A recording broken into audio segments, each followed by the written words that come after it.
Risk is a very loose word. There is an interest rate risk, there is a credit risk, there is a geopolitical risk to the portfolio. I have personally always favored having a risk management system in place. The shift from a very savings economy has also come on consumer economy. So the outlook for India is extremely bright.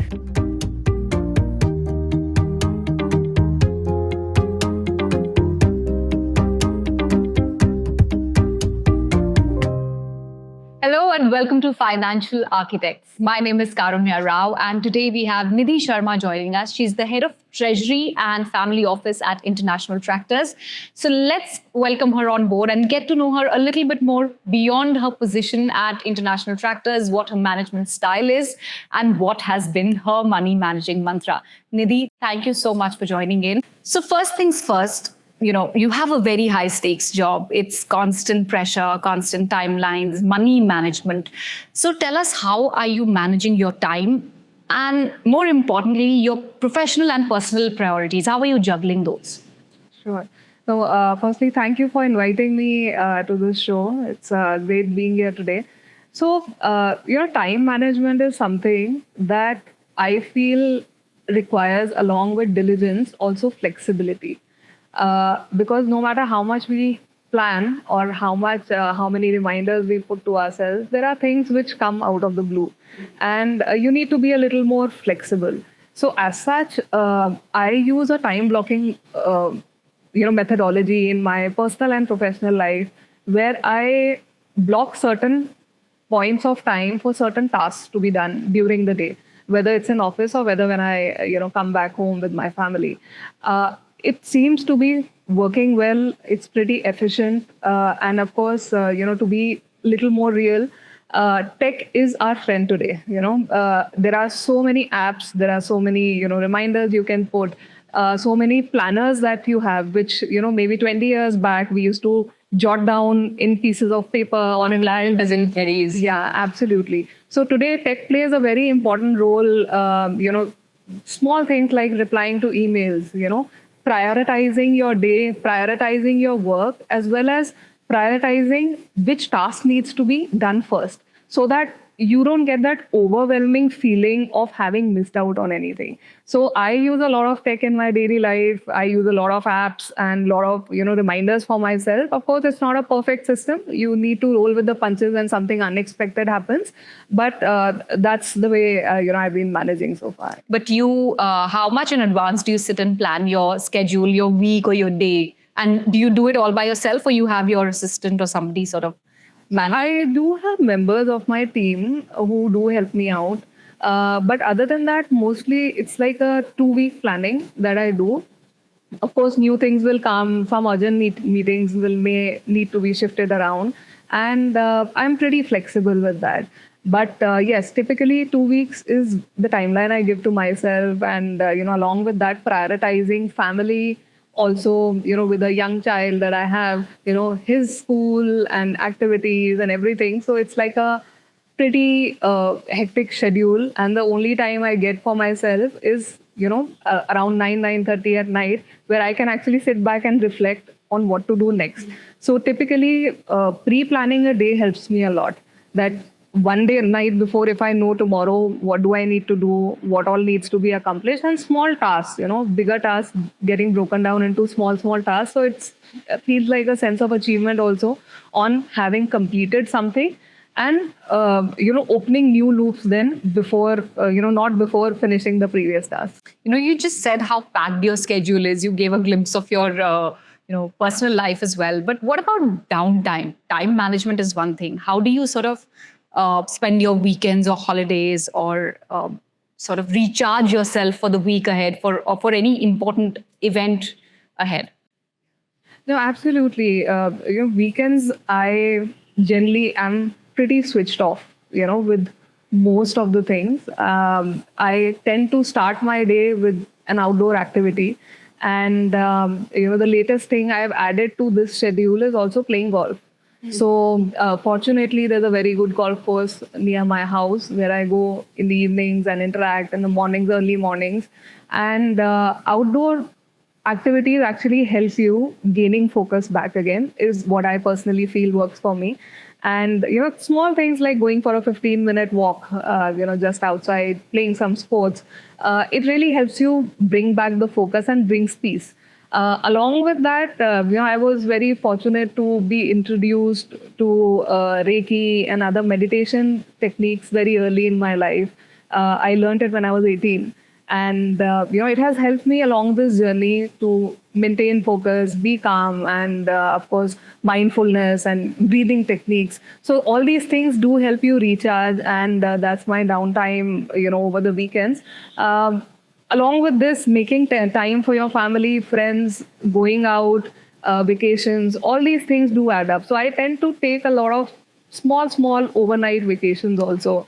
That also helps you recharge, at least for those 48 hours when you have time for yourself. So weekends are sacrosanct for you, and you have your own me time, which is great. What about golfing? How did that come up? Because typically, golfing also means networking and talking shop for many people. But you're doing it for leisure, is it? Leisure mostly, but yes, by virtue of being there, you do end up meeting a lot of interesting people. So it's networking blended with some time that you get to learn. And as a sport, what I feel is that it's a very individual sport. You're not competing against anyone. You are only defining yourself and building patience with the game, with the entire environment around it. So that, I think, is the key to focus. If you need to learn discipline and focus, golf is a very nice game to do that. Along with that, of course, reading has always been a passion for me. I've been a part of book clubs, and on and off, we do keep meeting. And it's a great way to interact with people, as well as learn something new from different people that you read about.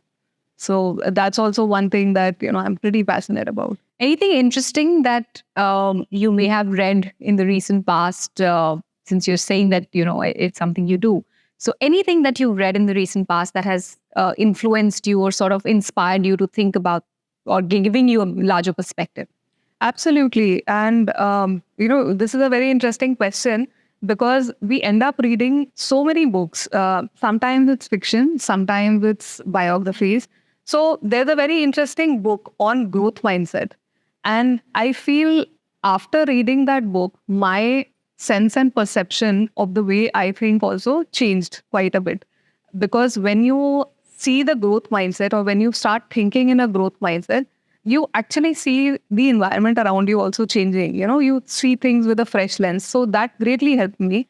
Another very interesting quote that I had read a long time back was, life is too short to learn from your own experiences, which is why reading biographies, interacting with people of different domains, networking, or even outside your office space, I think adds a lot of color to your life, and you gain different perspectives from different people from different domains in life.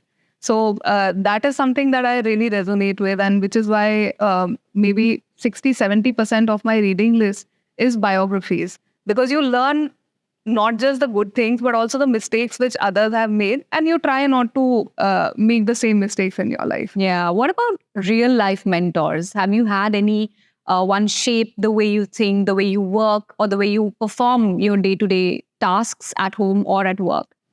Absolutely. So I think the beginning of my career, I was very fortunate to be associated with the right people.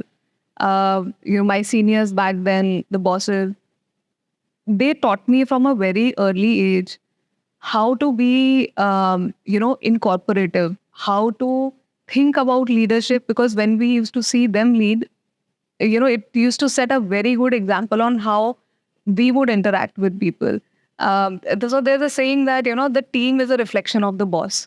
Yeah, so that was a very big learning for me from the beginning itself, on how to be inclusive, how to take others' views, how to put across your point without really being very defiant, or without really, making somebody else's point not as worthy. So these things are very important, especially in a heated environment like a dealing room, for example, where I started my career.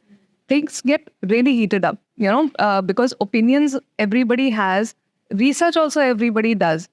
But how to articulate your thoughts in a And manner. everyone has a different Yes, interpretation. absolutely. Everyone has a different interpretation. So, grounding is very important. Putting across your points at the correct moment, at the correct point, in a dignified way is also very, very important. So, these are few things which I learned very early on in my career. And again, I'm very fortunate to be working with people today also who groom and mentor in ways they don't even realize, because we all see from experience, how are our leaders reacting to certain situations, or how do they manage teams. And that has been, learning process. It still is a learning process. It's always wonderful to you gain perspective from leaders who've been there in the industry for 40, 50, 60 years, and I still keep learning. That's wonderful. And I'm glad you brought up about your, initial days of the career. And very few of us know that Nidhi had started out as an analyst on the trading floor. So you have had a fair amount of experience of managing money, not just your own, but other people's, high stakes accounts and managing money from, early on in your career. How has your relationship been with money and how has it evolved over the years? How were you when you started out with your first paycheck? How did you sort of manage that vis-a-vis who are you now when it comes to your relationship with money? Okay. Wonderful question, but maybe the answer will be little long. Sure. So my first experience with money, or before even experience with money, with stock markets was back in 2001 when I was still in college. So I was a 18, 19-year-old at that point in time, and I was studying economics honors. And a friend of mine introduced me to this wonderful book called The Intelligent Investor by Benjamin Graham. And it took me about 2 years to actually decode what he's trying to talk about, because, you're still pretty young. You're just, realizing more about yourself, about the world, and figuring out what you want to do in life. But that was my first introduction to this market. Post that, by virtue of being with friends and company who were very enthusiastic about markets, and that time it was the tech bubble and the markets had just crashed. And even in college, we used to talk about such things. And incidentally, we decided that, whatever money we will get on our birthdays, let's invest it in the stock market.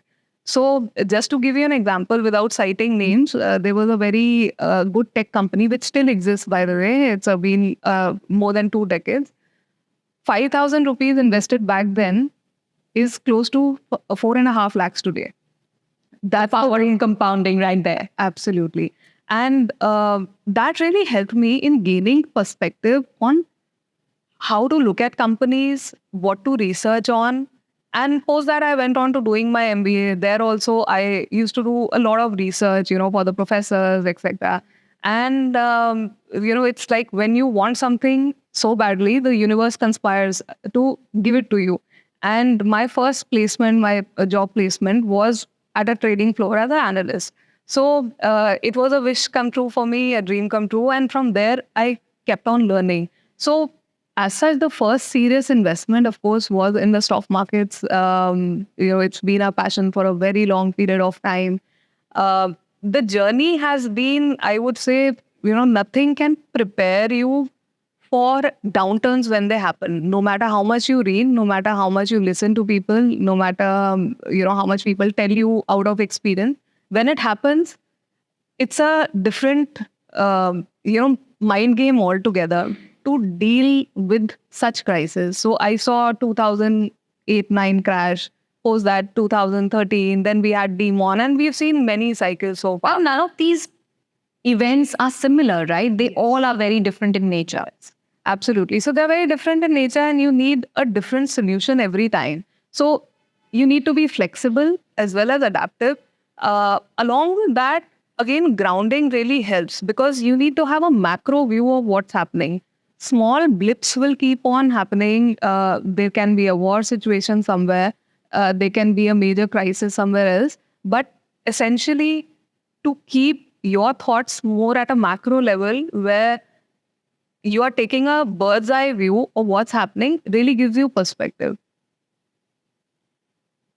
And what about the investing style? You said 18, 19 years is when you first started, first you tried your hand at investing. So then vis-a-vis now, in terms of your style or your outlook on investing per se, overall, how has it shaped up? Oh, I think it's a world apart because when I started off, it seemed, like you wanted to catch every trend. You wanted quick money, and it feels good, in the stock market, and that's what I see today. Youngsters also going through momentum plays seem very fascinating because it's the lowest hanging fruit.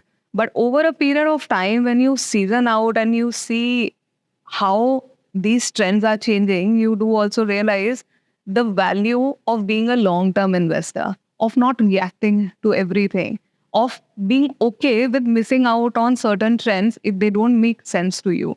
So, just to give you an example on this, there can be mega trends which, as a long term investor, you need to catch. There can be minor trends which last 6 months or 1 year, and you should be okay to leave that out. Not everything would make sense to a particular portfolio. So that, I think, if I compare investing style to 2000s, early 2000s to now, that has been a shift in the mindset with the way you tend to manage money, and it's been a great learning curve, I would say, because the worst of things we've seen in the market and the best of times also we've seen. But being realistic with expectations from your portfolio, from the ability to pick out these trends is something that you need to focus on. What would you say is an investment that you're most proud of? And it doesn't necessarily have to be in equities. It could be an asset you purchased or something that you really, really hold close to your heart. So few of them, as such, because I started off in the mutual fund domain, that was my first job. So of course, my first check also went into a mutual fund. Entirely. Oh, wow. Apart from few things which I would have gifted to my family, as the first check comes in, you wish to spend a little bit on your family. But apart from that, most of it went into mutual funds. And that time, mutual funds were not perceived the same way as they are today. So today we have campaigns on mutual fund sahi hai, and a lot of knowledge which is already existing. Mutual funds at that time were just growing. It was a field which was still evolving. And I am so glad that I did, investments very early on, which have compounded over a period of time. And eventually, when I bought my first house, those investments really did help me because I never took the money out. And, it compounds over a period of time. They say compounding is the eighth wonder of the world, which is actually true. And I've seen this, with my own personal portfolio as well as the portfolios which I've managed over a period of time. That if you have patience and you stick to your core philosophy, over a period of time, it generates phenomenal return. So are mutual funds still your preferred mode of investment, or over the years have you branched out? So I do still do a lot of mutual fund investments in my personal portfolio. I do gold investments also in my personal portfolio. Apart from that, listed equity, public markets is something that on and off, if there is something extraordinarily good, I do that as well.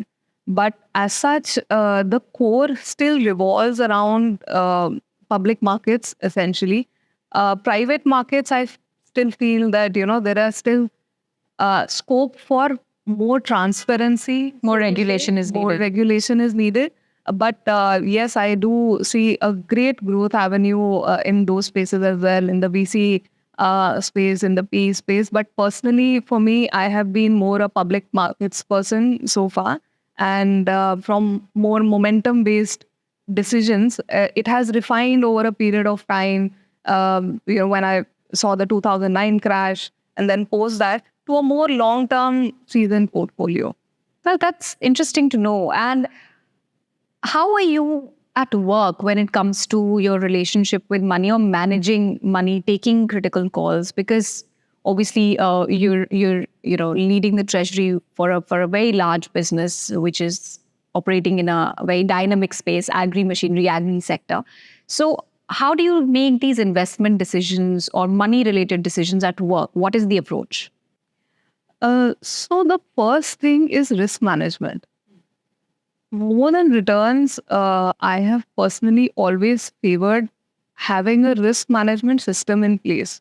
So what we have done is that for each thing that we are tracking, there is a risk matrix, which is sacrosanct. That's like the holy grail that needs a tick at every box, sort of a thing. And with this, what we do is that anything which is entering into the portfolio or exiting from the portfolio needs to be sustainable. So when I say sustainable, what I mean is that there are some extremely adventurous investments also which one can do.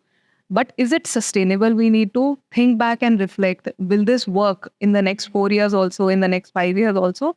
And of course, with that, we have cash flow management, which is a separate piece within the portfolio where for specific purpose cash is kept. And it's such a dynamic world, and being in a place where everything can have an impact, because risk is a very loose word. There is the interest rate risk, there is a credit risk, there is a geopolitical risk to the portfolio. There are so many things happening around the world that you need to keep a tab on, and you need to be able to pause or press the brakes when needed. That I think is very important in this environment and in this market. And you need to be very sure what you don't want to do. So in a way, investments is not a process of selection. It's also a process of elimination. So when something enters your universe, you eliminate first the things which you don't want at all, because that's a space where you may see potential risk, or you may not have the right understanding of the space, so to say. So it's best to season out your portfolio in a way where you can have sustainable investments in your portfolio, which can continue for the next 5-6 years without giving sleepless nights. Many of these risks actually right now are also playing out. Volatile commodity prices, geopolitical tensions, crude keeps, being very, very mercurial as well. So now, how are these trends influencing your industry at the moment, and how is your decision making also adapting to that? So when I talk in terms of investments, when we take calls for the portfolio, we do lay a lot of emphasis on macro trends. So like 2 years back, there was a big downturn which came into the fixed income market, and we saw yields spiking up, tremendously. These are times where you need to take decisions for the next 4-5 years. And if a decision is taken at the correct moment, at the correct time, it tends to play out well over a period of time. So when we see such risks from a macroeconomic point of view, that is when we really reflect back, and the whole portfolio screening process happens again, because investments is a process not just of selection, but also monitoring the investments which are therein. So with every quarter, with every season change and every quarter change, we do monitor our portfolio very, very closely. What needs to be eliminated, what needs to be added back, and that's the way it has worked out well for us to avoid any major mistake or blunder that one can have in the portfolio. But are you seeing any shifts in the industry as well because of these macro trends playing out? Yes, surely they do have a role to play, specifically in industries which are very correlated to commodity prices, whether it is steel, whether it's crude. So surely they do have certain impact. They do have price sensitivity. But apart from that, I think these are minor blips which come and go. India as an economy is growing, as a consumer. When we see our own patterns of spending behavior, we see that the shift from a very savings economy has also come on consumer economy. And that is where from the bottom, we see industries are, rising and doing fairly well. So as such, the outlook for India is extremely bright. And these minor blips again are like small speed bumps, so to say, on a road. And if you insulate yourself well enough, you get over that, particular speed bump, and you're back on track. So I think that these things get seasoned over a period of time and should be taken very seriously without being reactive. One needs to be proactive to manage such risk. What would be your advice to especially people from the finance side of the business who are aspiring to grow in the agri industry, whether it's agri tech, agri machinery, tractors, anything? I mean, this is a very cyclical season. It's highly seasonal in nature. Again, like you said, macros are very big for a sector like this. It's an important monitorable. So, for financial leaders who are trying to make it big in this space, what would be your advice? I think for this industry, the biggest advice or the biggest things which I have also learned with my experiences, risk management is key. Because as such, a treasury, or if I see any large treasury operating in the Indian markets, most of them have a primarily fixed income orientation by virtue of being a treasury. And most of them do have certain risk management in play, but one tends to get caught in the exuberance or a FOMO of missing out. So that's the biggest learning, I can share, or the biggest advice I can share is that risk management will continue to remain key in this.